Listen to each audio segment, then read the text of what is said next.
La pérdida de Aaron después de que su hijo fuese detenido por la descarga de archivos en el MIT, Bob Schwartz hizo todo lo que estaba en su poder para salvarlo.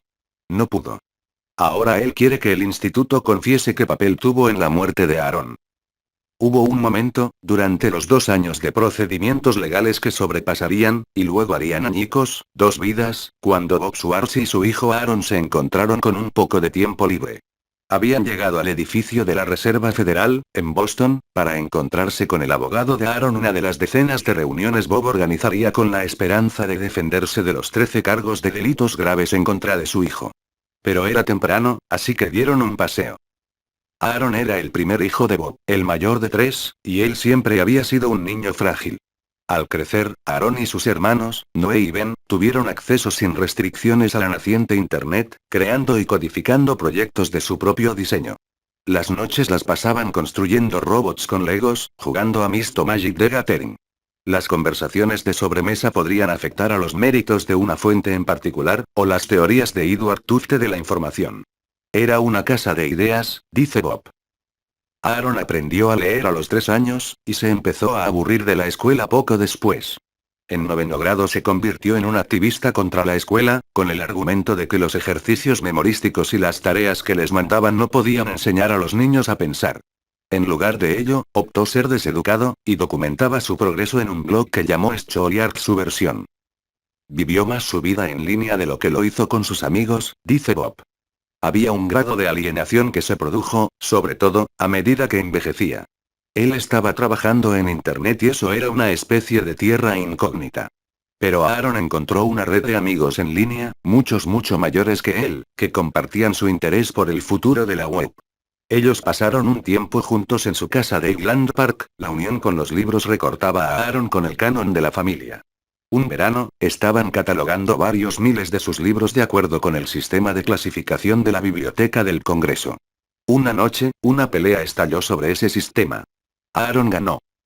En otra ocasión, Bob llevó a Aaron a la biblioteca Crerar en la Universidad de Chicago, al igual que su padre una vez le llevó a él.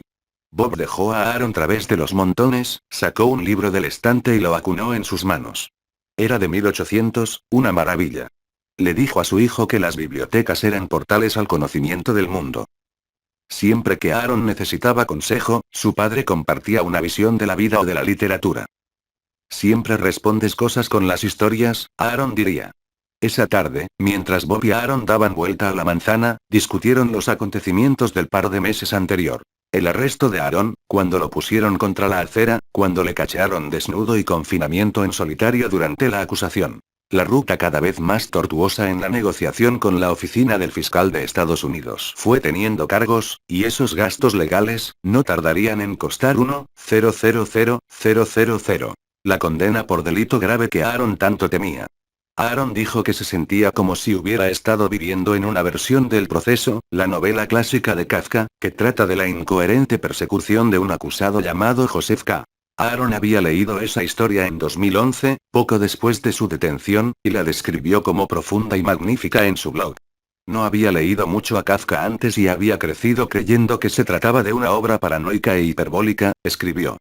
En cambio, la había encontrado precisa. Cada detalle perfectamente reflejado en mi propia experiencia. Esto no es ficción, es un documental. Bob había admirado Kafka, pero no recuerda la trama del Proceso. Le pidió a Aaron que le recordara cómo termina la historia. Aaron le miró fijamente. Mataron a K, papá, le dijo a Aaron. Ellos lo mataron. Apenas unos meses más tarde, el 11 de enero de 2013, casi 2 años desde la fecha en la que fue detenido por primera vez por un agente del servicio secreto, en la plaza central, Aaron Swartz se ahorcó en su apartamento de Brooklyn. Tenía 26 años de edad. El MIT puede ser la escuela de ingeniería más prestigiosa del mundo, con mapas táctiles instalados en los vestíbulos de sus edificios, pero sigue siendo un lugar muy difícil para orientarse. Para encontrar la habitación 485 en el edificio Media Lab, se pasa a través de una serie de puertas dobles de plata, luego bordeas un taller donde un jardín de flores mecánicas brillan de color púrpura y plata bajo luces iridiscentes. No hay pegatinas o volantes pegados a la ventana de la sala de la habitación 485. Las persianas están cerradas. La única señal de que está ocupado es la poesía magnética en la puerta. La mayoría de los azulejos son una mezcla al azar, pero 9 han sido dispuestas para formar las líneas. Construye el futuro para que sea mejor para tus hijos.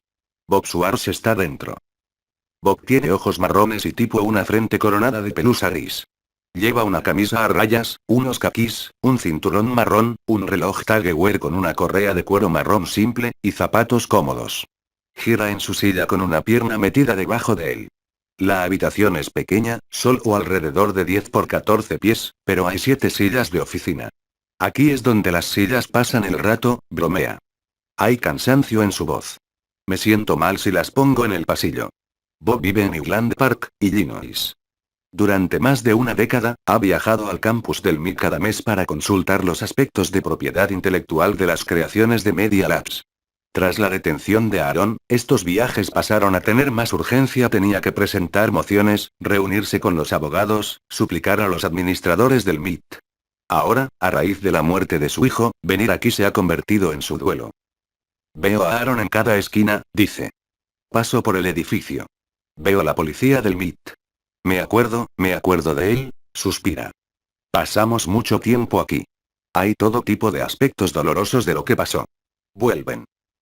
En enero de 2011, a pocas manzanas de donde Bob se sienta, Aaron fue arrestado por la descarga de 4 millones de artículos con derechos de autor de JSTOR, un archivo online de las revistas académicas. JSTOR significa Journal Storage, almacenamiento de diarios. JSTOR cobra a las bibliotecas 50.000 en cuotas de suscripción anuales para acceder a su archivo, pero en el momento, la política de red abierta del MIT significaba que cualquier visitante al campus podría aprovecharse de los privilegios de suscripción del MIT con un inicio de sesión de invitados. Aún así, Aaron fue acusado de acceso excesivo y no autorizado a la red de la universidad bajo la ley de fraude y abuso CAFA. La fiscal de Estados Unidos Carmen Ortiz, en medio de la persecución que la llevaría a que Globe la llamase la bostoniano del año de 2011, sostuvo la acusación de Aaron como una advertencia a los piratas informáticos de todo el mundo. Robar es robar si se utiliza un comando de ordenador o una palanca, o si usted roba documentos, datos o dólares, dijo en ese momento. Es igualmente perjudicial para la víctima si se vende lo que se ha robado o si se regala. De hecho, Aaron se enfrentó a penas más severas que si hubiera utilizado una palanca. 35 años de prisión y una multa de hasta 1 millón. Yo le dije, voy a usar todos los nervios de mi cuerpo y cada sinapsis de mi cerebro para sacarte de este lío, dice Bob. Bob le rogó a los administradores y los abogados del MIT que interviniesen. Joy Ito, director del Media Lab, también solicitó a la universidad que lo considerase un asunto de familia y hablase sobre los cargos de Aaron calificados de acceso no autorizado en un campus donde cualquiera, en cualquier lugar, puede iniciar sesión en el sistema JSTOR, o en cualquier biblioteca de la base de datos, con una sencilla conexión Ethernet. Pero en cambio, el MIT tomó una posición de neutralidad. No hizo ninguna declaración pública a favor o en contra de la persecución de Aaron o sobre si debía ser encarcelado. Esta es la otra razón por la cual las visitas de Bob a MIT son tan dolorosas. No puede caminar por el campus sin sentir que el MIT traicionó a su hijo. Siempre sentí que el MIT actuaría de una manera razonable y compasiva y que el MIT no era el problema, dice Bob. Yo no entendía la profundidad de lo que el MIT había hecho en ese momento. Bob ha desarrollado una rutina durante sus visitas a Cambridge. Él duerme en las habitaciones del Kendall Hotel. Por la noche, va dando un paseo a Emasa por una pizza, o visita la librería de Copenhagen Square. Algunos días come en Legal Sea Foods, donde a menudo escucha a los desarrolladores de drogas debatir el riesgo de la financiación de nuevas investigaciones. Esto le molesta. Él cree que la gente debe estar dispuesta a tomar riesgos, para intentarlo y fallar, y que a través del fracaso venga el cambio y la invención. Todo viene de mi padre, dice Bob. El padre de Bob, William Schwartz, fue un exitoso hombre de negocios de Chicago que invirtió su riqueza en el activismo social. Fundó la Fundación Albert Einstein Peace Prize, y era activo con Pugwash, el grupo de desarme nuclear que ganó el premio Nobel cuando Aaron tenía 8 años. A través de Pugwash, William se hizo amigo de Jerome Henry Wiesner, el 13 presidente de MIT y cofundador del Media Lab. Cuando Bob era un adolescente, su padre lo envió a recoger Wiesner en el aeropuerto cuando llegó a la ciudad. Henry tenía un corazón increíble y era un ser humano extraordinario, dice Bob. En sus memorias, Wiesner encarnaba todo lo que representaba el MIT: la compasión y la creatividad, desafío de la autoridad, y la investigación científica pura. Bob nunca fue aceptado en el MIT, su dislexia le hizo tener calificaciones mediocres en la escuela secundaria, pero convenció a la universidad de que le permitiera completar algunos cursos de pregrado y posgrado allí como estudiante especial en el departamento de matemáticas. Él llegó justo cuando MIT comenzaba a abrazar y celebrar su ética hacker. En el MIT, un hack puede significar irrumpir en un sistema informático de manera buena, pero también puede significar irrumpir en la red de metro de la Universidad de Túneles, inflando globos del MIT durante el juego Harvard-Yale, o la medición de los puentes en Smalls. El hacking investigaba un tema para su propio bien y no para el avance académico, explorar lugares inaccesibles en el campus, haciendo algo clandestino o fuera de lo normal, o al hacer bromas, escribió Brian Leibowitz, director de la revista The Journal of the Institute for Hacks, Tom Fowleri, en Pranks Admig, revista del Instituto de Hacks, payasadas y bromas en el MIT. Lo que comenzó como una serie de payasadas se convirtió en actos elegantes de astucia que han llegado a definir los valores de la institución. Los hackers creen que las lecciones esenciales se pueden aprender de los sistemas, del mundo, desarmando las cosas, ver cómo funcionan, y utilizar este conocimiento para crear cosas nuevas y aún más interesantes, escribió Steven Levy en Hackers Heroes of the Computer Revolution. Hackers Heroes de la revolución de la computación. Les molesta cualquier persona, barrera física, o ley que trate de evitar que se haga esto. Los ojos de Bob se iluminan cuando se le pregunta acerca de sus propios hacks. Él no dice nada, solo ofrece una sonrisa socarrona, es la misma sonrisa que heredó su hijo. Con el tiempo, Bob se hizo cargo de los negocios de su padre y lo adaptó a una compañía de software. Se casó y tuvo 3 hijos, que recibieron su afición por la informática. Antes de que existiera la World Wide Web, nosotros usábamos Internet, dice Bob. Todos entendimos muy pronto que Internet iba a cambiar todo. Aaron comenzó a aprender por sí mismo a hacer programas simples mientras estaba en la escuela primaria. Cuando tenía 12 años, acompañó a Bob al MIT y se sentó en una clase de desarrollo web de Philip Greenspoon. Yo estaba tan emocionado por la clase que en cuanto llegué a casa traté de hacer algo, Aaron escribió a un amigo años después. Incluso entonces, Aaron vio la web como una plataforma para compartir libremente. Un año antes de que Wikipedia despegase, él construyó una enciclopedia de código abierto, que presentó al concurso Ars Digita de Greenspoon para programadores adolescentes. Como finalista, conoció al inventor de la web, el profesor de MIT Tim Berners-Lee. Su siguiente paso fue la coautoría de algunos de los primeros códigos de los canales RSS, a los 14 años. Trabajó en las estructuras de Creative Commons con el famoso profesor de Derecho de Harvard Laurence Lessig, a los 15. Y ayudó a construir el sitio web Reddit, la venta que le hizo millonario una semana antes de su 20 cumpleaños. Al igual que su padre, Aaron nunca fue un estudiante del MIT, estuvo un tiempo en Stanford, pero lo encontró carente intelectualmente. En cambio, trabajó con Lessig como becario en el Centro Berkman para Internet y la Sociedad de la Universidad de Harvard, y comenzó a centrarse en el potencial político de sus habilidades de programación. Él cofundó Demand Progress, un grupo de activistas que arremetió contra la censura en Internet. Él hizo malabares con proyectos sobre el acceso abierto, repensó las restricciones de copyright, y pensaba en cómo con la corrupción corporativa, y habría sido coautor del Guerrilla Open Access Manifiesto, que argumentó que el acceso público a las publicaciones académicas era un imperativo moral. Aaron se acercaba a cada etapa de su vida con un idealismo desenfrenado. Cada vez que se sintió frustrado o decepcionado, Bob le animó a aprender del fracaso. La meta de Aaron, dice, era simplemente hacer un mundo mejor. Aaron vivía en Central Square, moviéndose fluidamente entre Harvard y el campus del MIT. En el MIT, visitaba a amigos y familia, incluyendo a sus hermanos, que internaron en el Media Lab. La novia de Aaron en ese momento, Kim Norton, describió su familiaridad con el MIT. Aaron tenía un historial de hacking, dijo en una entrevista con el MIT después de su muerte. A veces, cuando ella le llamaba, él le decía, no puedo hablar ahora, estoy colándome en un edificio del MIT con un puñado de estudiantes. Era un lugar divertido en el que él podía hacer eso, dijo. Y creo que lo hacía en el MIT porque estaba en el espíritu de las cosas que él hacía, y otras personas que conocía hacía, en el MIT.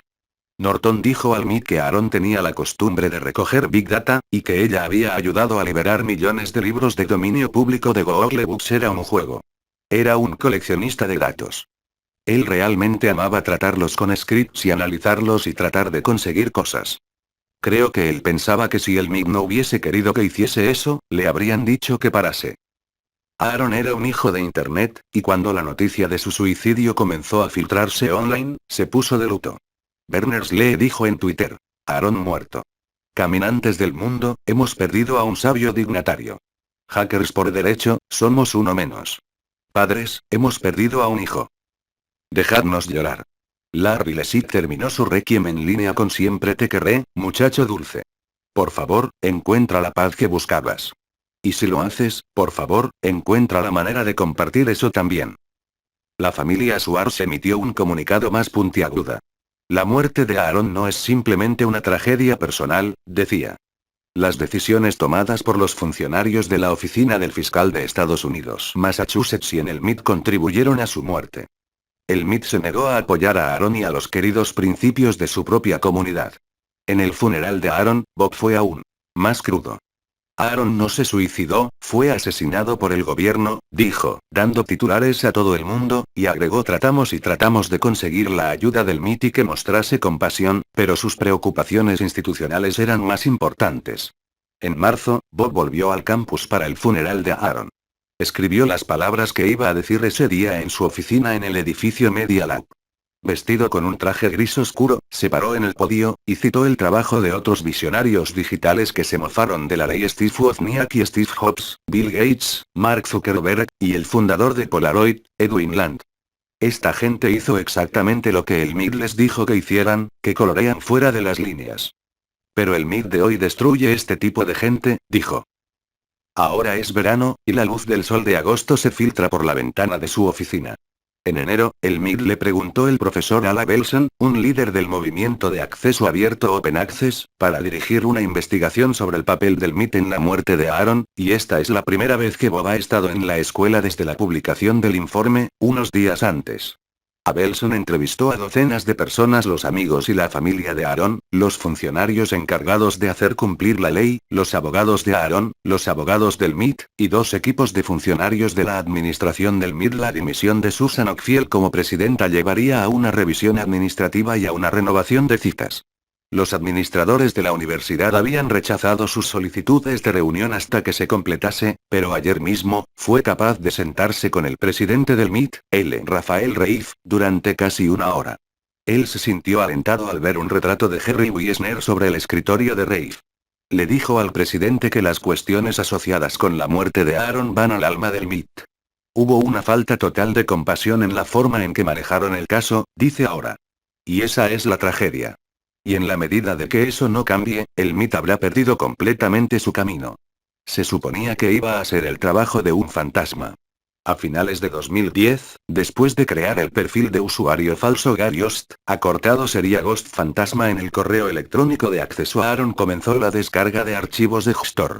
En algún momento de noviembre, dejó un ordenador portátil escondido en un armario del sótano en el edificio 16 del MIT, en el que podría concebiblemente continuar con la descarga varios días sin que nadie se diese cuenta. Cuando Gestor se dio cuenta de la descarga masiva, se bloqueó la dirección de correo electrónico fantasma, y notificó a MIT. Pero la descarga continuó, y Gestor bloqueó al MIT de sus archivos. El 4 de enero de 2011, la policía del campus encontró el ordenador portátil en el armario y llamaron a la policía de Cambridge. El detective que tomó la llamada era también un miembro de la Fuerza de Tarea de Delitos Electrónicos de Nueva Inglaterra, que incluye a representantes del Servicio Secreto de los Estados Unidos. En poco tiempo, una gran cantidad de agentes descendió al campus.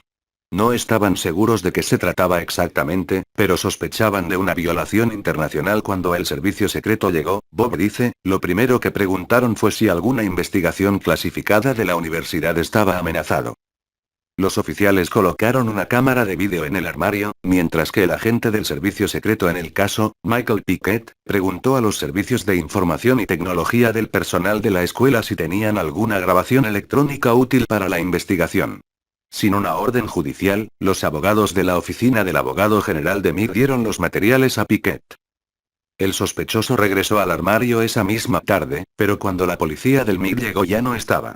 Un hombre delgado, joven, con el pelo oscuro y ondulado, largo hasta los hombros, vestido con un abrigo oscuro, una mochila gris y pantalones vaqueros, y que lleva un casco de bicicleta blanca. Solo la cámara lo vio. 2 días más tarde, después de esas imágenes fuesen distribuidas a la policía del MIT, los oficiales del campus fueron alertados de que alguien había entrado en el armario una vez más. Miraron en el vídeo cómo el sospechoso retiró el ordenador portátil, esta vez con un casco de bicicleta ocultando su rostro. Más tarde ese día, el capitán de la policía del MIT Albert Pierce vio a un hombre joven en bicicleta que se parecía al sospechoso, a través del campus de Vassar Street. Pierce siguió al sospechoso en Massachusetts Avenue dirección norte, a través de Central Square, con el tiempo de alcanzarlo justo después de la intersección. Pidió refuerzos, y otro oficial del MIT y Piquet agente especial respondieron rápidamente. Pierce se detuvo al lado del ciclista, mostrándole su placa JID. El sospechoso dijo que no hablaba con extraños y que Pierce no era un poli de verdad, entonces se deshizo de su bicicleta, y empezó a correr en dirección a Central Square. Pierce trató de perseguirlo a pie, pero regresó a su coche. Para entonces, los otros oficiales habían llegado, y los dos coches siguieron al sospechoso hasta Lee Street. Aaron Swartz fue aprehendido en un bloque tranquilo a 1 milla del campus del MIT, delante de una hilera de casas adosadas señoriales de 3 pisos. El agente especial Piquet le puso las esposas.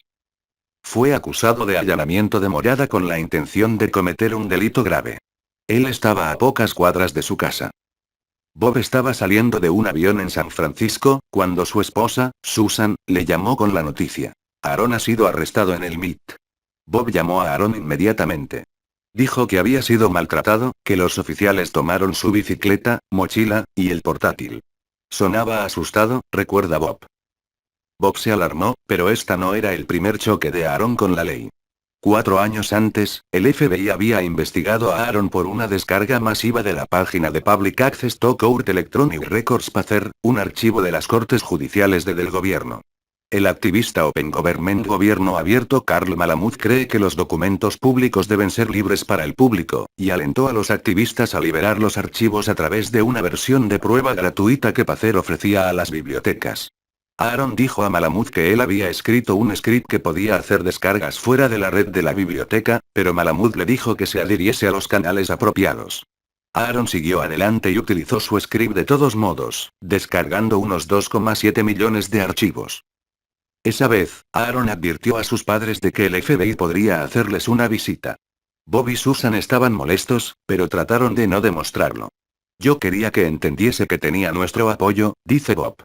No nos parecía que gritar de miedo y gritarle fuese productivo, así que no lo hicimos. El FBI y el Departamento de Justicia mandaron a un equipo de vigilancia al hogar Swartz, pero nunca presentaron cargos. Malamud y Aaron no habían violado ninguna ley, y además, sus descargas masivas habían expuesto lagunas de privacidad flagrantes como que el gobierno había fracasado en la corrección de números de seguro social, nombres de los informantes, y otra información problemática de los archivos. Como Bob recuerda, es algo que vino y se fue. Esta vez era diferente. Unas semanas después de su arresto, la policía le dijo a Aaron que podía ir a recoger los bienes que le habían sido confiscados. Aaron llama de voz: papá, ¿podrás venir conmigo a recoger mi bici?, le preguntó. Por supuesto, dijo Bob. Bob y Aaron entraron a la sede de la policía del MIT de la calle Vassar Street.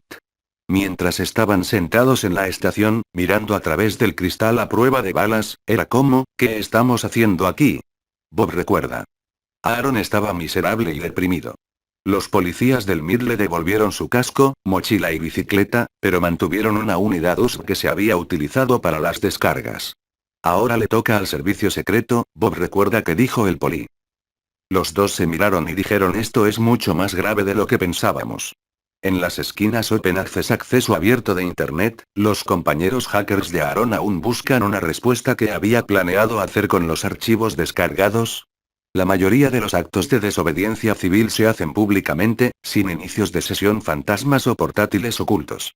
Aaron podría haber hecho su descarga al aire libre. Las políticas de red abiertos del MIT en el momento permitían que cualquiera que visite el campus pueda acceder a servicios como el Store.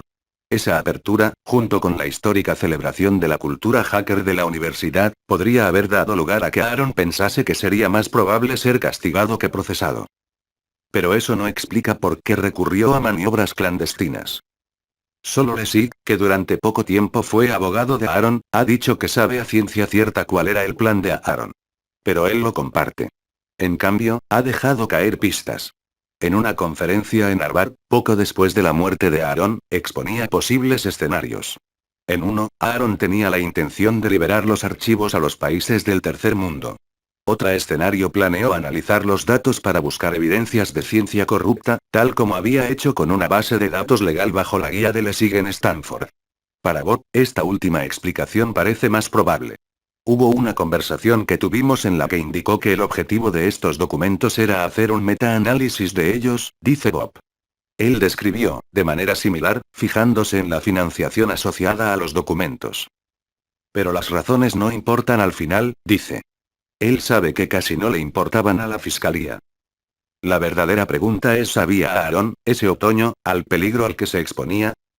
No había ninguna duda en mi mente de que él entendía cómo se había torcido todo, y él estaba muy preocupado por eso, dice Bob. Nosotros no necesitamos tener esas conversaciones sobre por qué lo hizo, o lo que pasaba por su cabeza, porque esa no era la cuestión.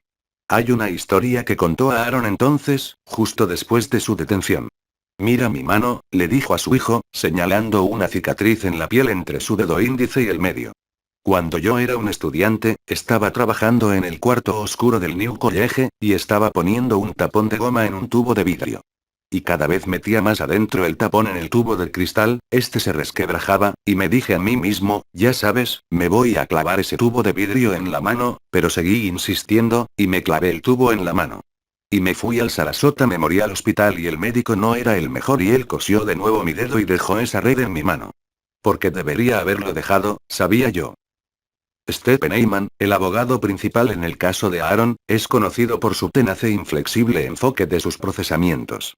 Él viene de una formación jurídica distinguida. Su padre, Philip Eyman, es profesor de Derecho de Harvard quien trabajó como fiscal del Watergate.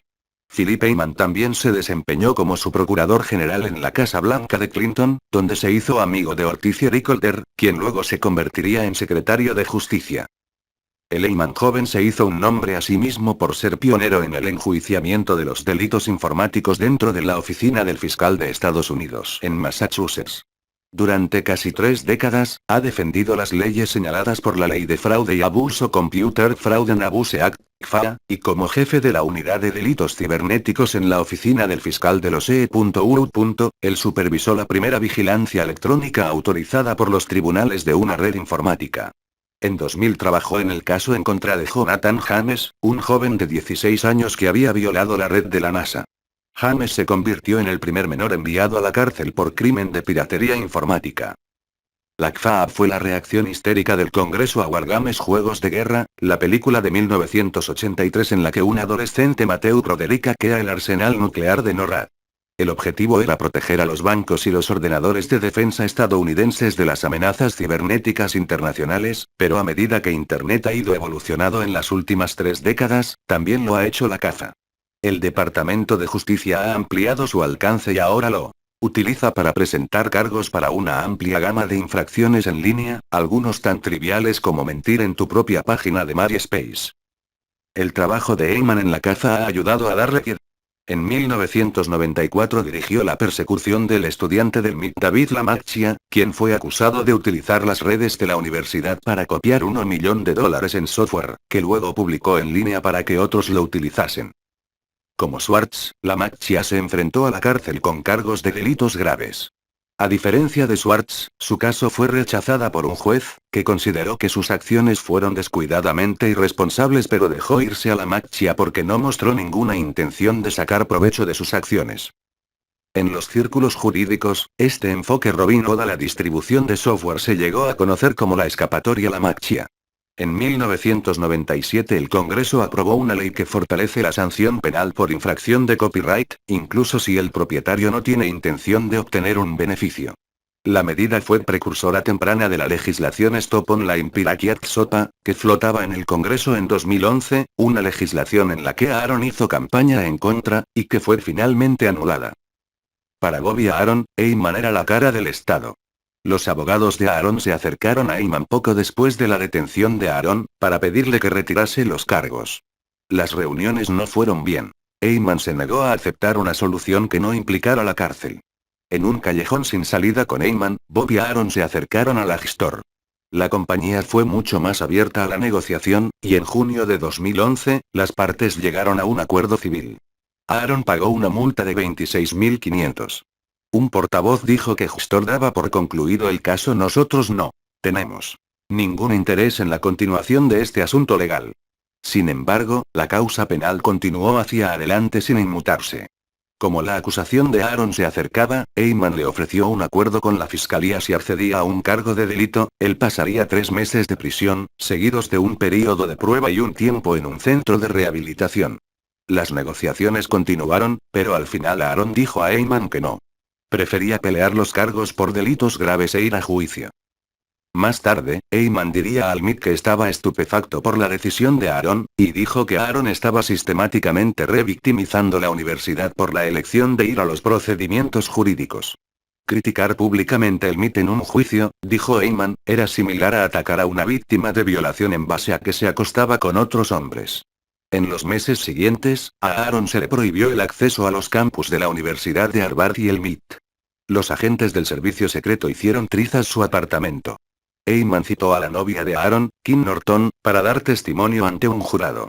Eso fue bastante malo, pero incluso antes de que el jurado fuese convocado, Norton acordó reunirse con Heyman. En contra de las súplicas de Aaron.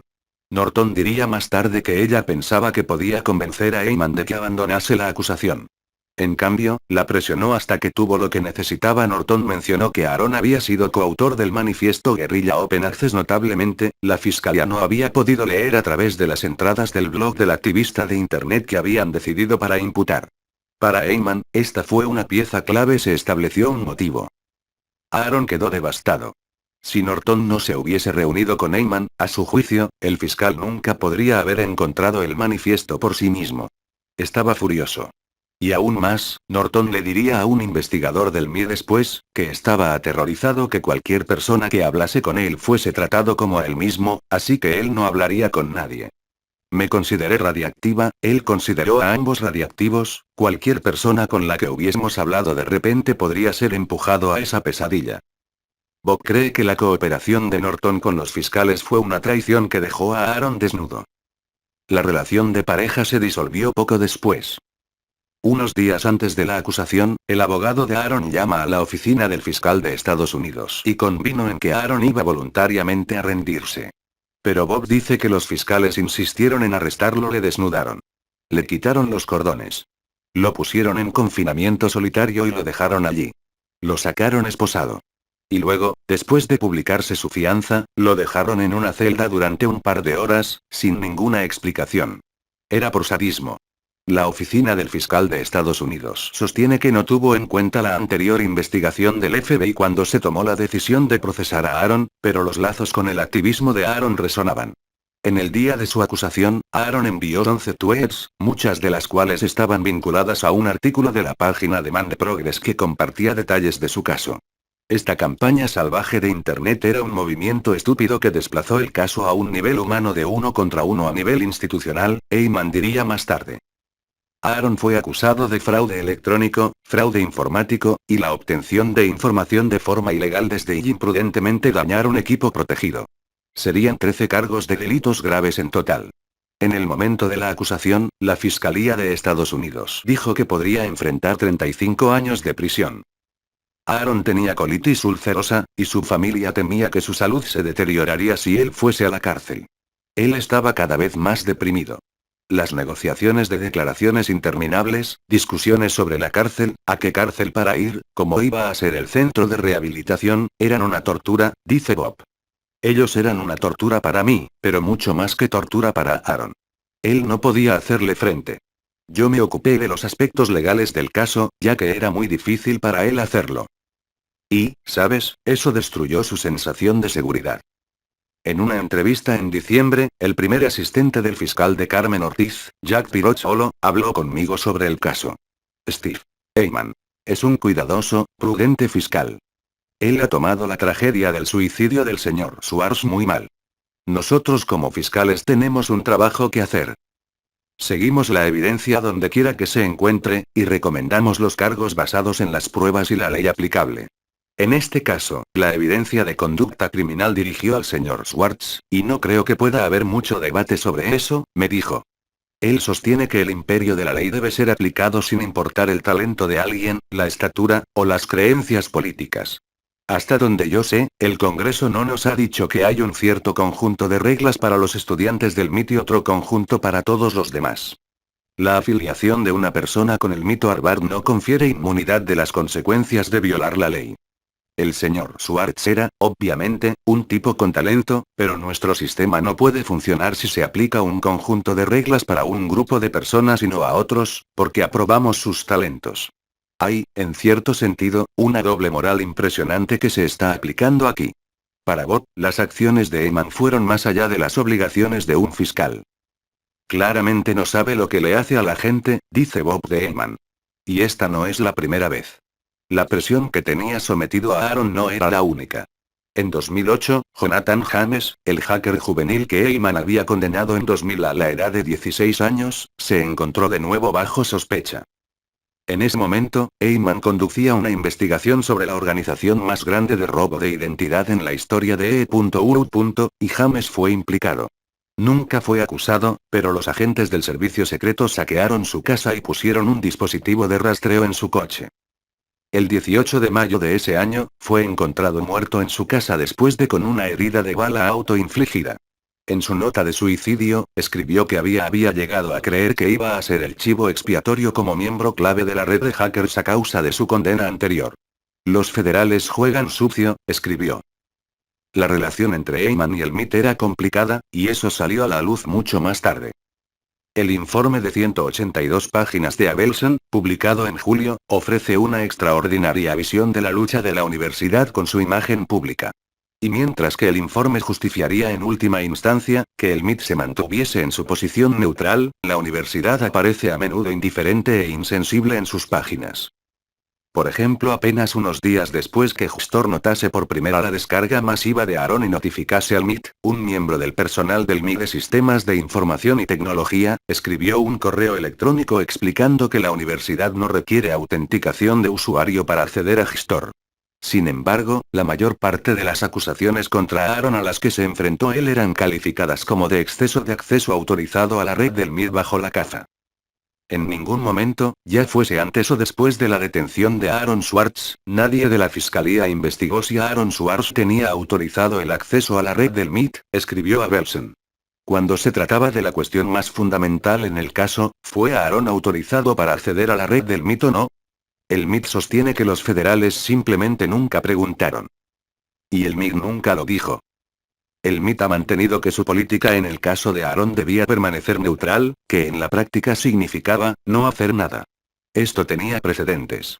El MIT había tomado una postura similar cuando alguno de sus estudiantes se habían enredado con la policía, y Aaron ni siquiera era un estudiante. Bob sostiene que en el caso de Aaron, la neutralidad del MIT fue, de hecho, una abdicación. Por su silencio, Bob dice, la administración traicionó su misión. El MIT se ha vendido constantemente a sí mismo como un líder en el libre acceso a los planes de estudio de becas, sus profesores crean y comparten a través de OpenCourseware, y en 2009, se votó a favor de hacer que todos sus artículos académicos fuesen disponibles en la web. A pesar de que Eyman persiguió a Aaron por descargar millones de artículos de revistas especializadas sobre el campus del MIT, la universidad estaba promoviendo el lanzamiento de Mitch, un programa que ofrecía cursos gratuitos en línea a millones de estudiantes de todo el mundo.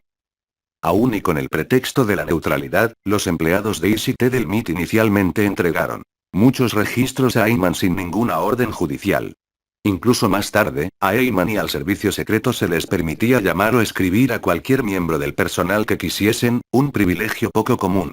En esos intercambios, el personal del MIT, ya fuese consciente o inconscientemente, ayudaron a Eyman construir su caso. ¿Qué describe el MIT como neutralidad? A Bob le parece terriblemente complicidad con la fiscalía. Abelson parecía estar de acuerdo, por cómo describió el enfoque desapasionado del MIT, de hecho, no era neutral en los resultados. Otra cuestión clave en el caso de la fiscalía fue determinar los daños. Personal de MIT marcaron hasta más de $5,000 en horas humanas perdidas y los gastos directos de su bolsillo, moviendo las acusaciones al territorio de delito grave. Pero Abelson se dio cuenta de que el MIT abultó el número según sus cálculos, los gastos de la universidad solo fueron el costo de la instalación de la cámara de vídeo y el de hacer fotocopias para la persecución.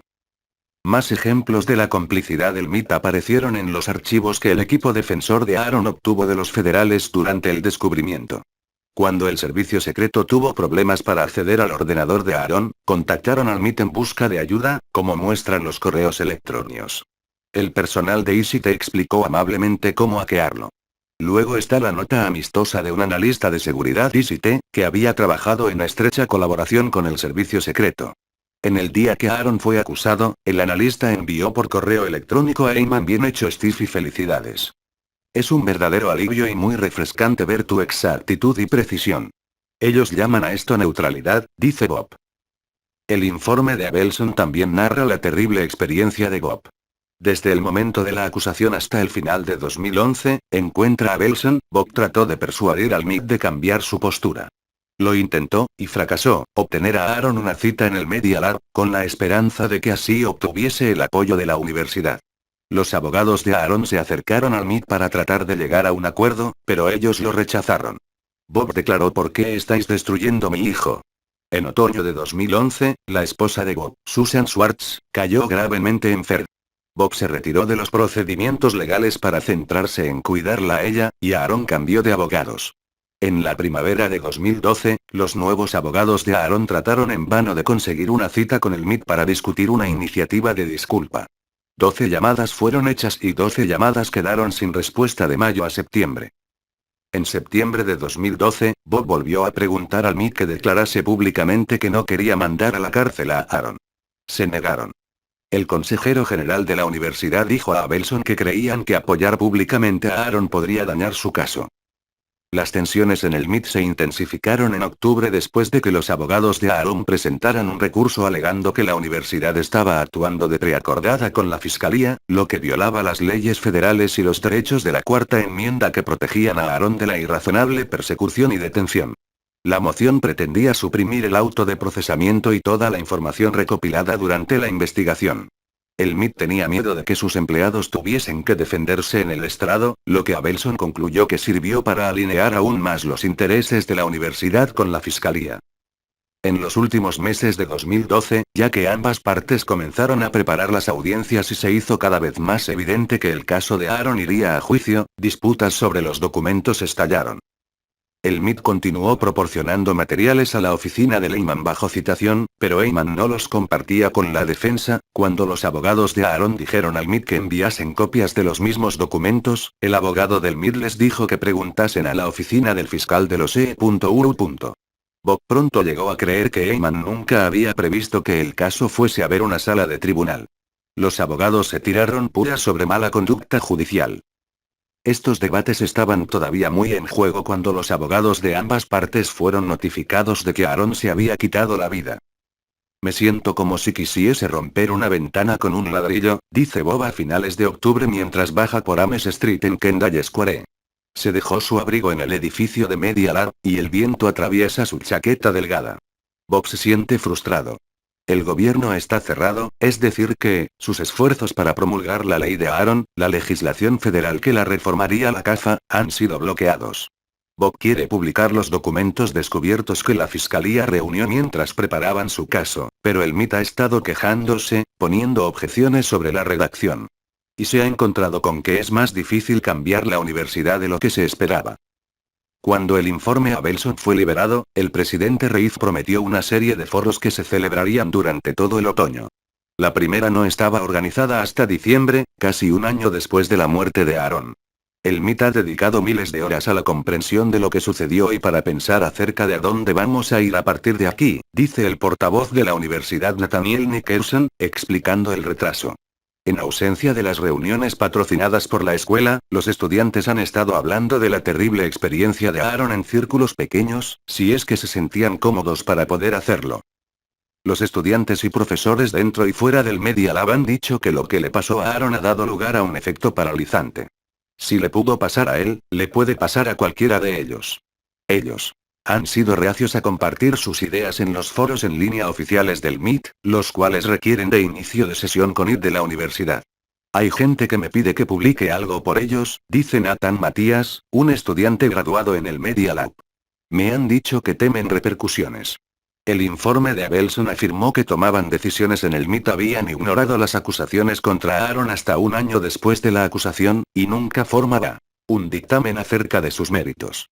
El informe también reprendió a los estudiantes y profesores que no llevaron sus preocupaciones sobre el caso a la administración antes del suicidio de Aaron. La implicación de que muy pocos estudiantes y profesores dieron un paso adelante para apoyar a Aaron enfurece a algunos de sus partidarios.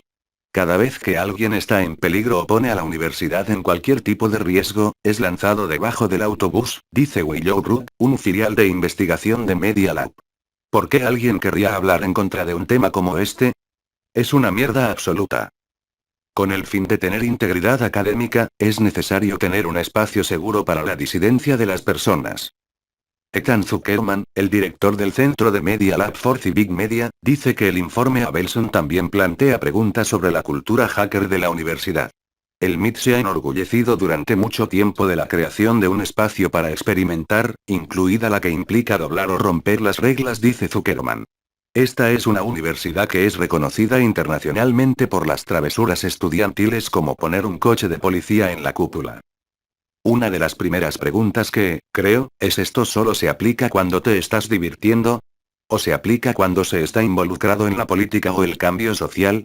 Creo que la preocupación es que el instituto, que fue siempre de marcha libre, amante de la diversión y el comportamiento travieso tolerable, se está convirtiendo en un cautiverio a un conjunto de dictados de abogados y administrativos, dice el profesor de ciencias de computación y exdecano de Harvard Harry Lewis, que enseñó tanto a Mark Zuckerberg como a Bill Gates. Las universidades están mucho más agradecidas a funcionarios del gobierno federal, estatal y local, para estar a buenas con ellos. Pero hay algo perdido cuando los abogados y las personas que tienen que ver con el negocio de las universidades llegan a influir en las decisiones que tienen consecuencias educativas y filosóficas y consecuencias relacionadas con la vida de los estudiantes. El informe de Abelson aborda este peligro. Señala que el MIT es respetado por el trabajo de clase mundial en tecnología de la información, por promover el acceso abierto a la información online, y por tratar sabiamente con los riesgos de abusos del ordenador. El mundo mira al MIT para estar a la vanguardia en estas áreas. Mirando hacia atrás en el caso de Aaron Swartz, el mundo no vio liderazgo. Bob se ha convencido de que el MIT decidió no liderar, y en su lugar actuar en su propio interés. La universidad cuenta con más de 940 millones en contratos gubernamentales para la investigación clasificada que se llevan a cabo en el laboratorio Lincoln, y sus redes de TI están constantemente bajo la amenaza de China y otros hackers hostiles. El informe del MIT dice tanto como un ordenador portátil conectado a la red tiene el potencial de realizar una amplia gama de actividades, y la red de MIT tiene acceso a muchos servicios y bases de datos que son críticos para la investigación y la educación del MIT, algunas las cuales involucran información sensible y aplicaciones del gobierno. Bob razona que el MIT decidió no cruzarse en el camino de Eyman para no a la New England Electronic Crimes Task Force o poner en peligro sus subvenciones federales. El vicepresidente ejecutivo de la universidad y tesorero, Israel Ruiz, me dijo que la dependencia del MIT de subvenciones federales no fue un factor en su decisión de permanecer neutrales, y que la universidad evaluará futuros casos penales en el campus caso por caso. Todos sabemos que tenemos que hacer un mejor trabajo, me dijo. Desafortunadamente no podemos repetir la historia, estamos tratando de seguir adelante. Bob suspira mientras avanza con dificultad a su oficina en la sede del Media Lab. El viento cambia de dirección y empuja un puñado de hojas secas en su camino. Él les aplasta bajo sus pies. No pudimos cambiar las cosas, dice. Aaron tenía todos estos recursos. Era brillante, tenía un abogado muy competente, tenía dinero, tenía una familia que lo apoyó, y fue destruido por el sistema legal. Sacude la cabeza, y se frota los ojos con la mano. Yo estaba mejor conectado con la gente del MIT que casi nadie, ¿verdad? ¿Qué pasa con los casos en los que las personas no tienen estas conexiones y este tipo de nivel de determinación? Quedan completamente destrozados. ¿Qué clase de justicia hay en el mundo, en ese caso? Porque la mayoría de la gente no tiene ni de lejos los recursos que hemos aplicado a esto. No creo que sea estúpido, y no creo que me dé por vencido fácilmente. Pero la mayoría de la gente sí. La mayoría de la gente lo hace. La casa de las ideas está escondida al final de un largo viaje en coche, en una calle arbolada en Newland Park. El monovolumen estacionado fuera de un color beige sensible, con una pegatina en la puerta del lado del conductor, un pequeño rectángulo con una foto en blanco y negro de un hombre joven de pelo negro y las palabras justicia para Aaron Swartz. En el parachoques hay otro hackear no es un crimen. En el interior, los estantes están torcidos por los libros, una edición de oro en relieve del Talmud, manuales sobre codificación en Python, un enorme tomo de Matisse, una guía para visitar ranchos familiares. Las pilas de revistas caídas debajo de la mesa de café. Retratos de chicos de pelo castaño se alinean en la repisa de la chimenea. En una foto, el mayor se coloca a la izquierda de su padre, con los brazos tirados detrás de él. Luce una leve sonrisa. Es la misma que la de su padre. La casa no está lejos del lago Michigan, y cada mañana el padre se despierta y va a caminar, con el pretexto de hacer ejercicio, pero en realidad es como una manera de pensar. Últimamente, sin embargo, la línea de costa ha estado en construcción, por lo que ha estado caminando por los barrancos en los que solía jugar cuando era un niño. Él todavía puede decir exactamente cómo giran y tuercen los caminos. Sus pensamientos, también le siguen. Otras veces, él va a su oficina en un parque industrial cercano. Es realmente más un taller, lleno de máquinas impresoras 3D y microscopios rusos, hornos de alta tecnología y herramientas de mecanizado. Él mira las partes, se distrae tratando de hacer que las cosas funcionen. Lo que me gustaría decir acerca de las cosas que ves en esta mesa, él me dijo un día, es que todo lo que hago durante el día son experimentos fallidos.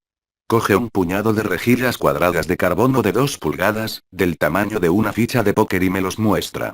Es obvio que estas son los fallidos. Se han derretido en algunas partes, o tienen pequeños hilos de fibra de carbono o asperezas. Son imperfectos. Esto es un fracaso, también, dice, sosteniendo uno entre los dedos. Solamente es mejor que todos los otros. Una vez escribió en una carta al presidente del MIT, Rafael Reiz: nosotros, tú y yo, hemos fallado a mi hijo, a Aaron. Yo le prometí que iba a usar cada sinapsis de mi cerebro y cada nervio de mi cuerpo para sacarlo de su apuro. Fallé. Sin embargo, he visto fallar al MIT, también. ¿Todavía se siente de esta manera? Se lo pregunto. Por supuesto. Hay una dualidad, ¿no? Es evidente que no lo he logrado. No hay duda, mi hijo está muerto. Por otro lado, siento que no lo intenté lo suficiente. Sí, me siento culpable por no esforzarme lo suficiente. No. No sé si usted entiende la distinción que estoy tratando de hacer. ¿Podría haber hecho más? Por supuesto que podría haber hecho mucho más. Porque siempre se puede hacer más. Puse todo lo que me fue posible. Yo trabajé tan duro como yo sabía que podía. Sí, me gustaría haber hecho más. Sí. Pero no me voy a casa por la noche y me digo, bueno, no me importó. Porque yo sí me importó. Me importaba más que cualquier otra cosa. Sus voz se rompe. Y no me voy a casa por la noche y me digo, yo no lo intenté porque lo intenté. Lo intenté todo lo que pude. Pero no lo logré. Señala uno de los pedazos de carbón que sostiene en sus manos. Con esas cosas Tai.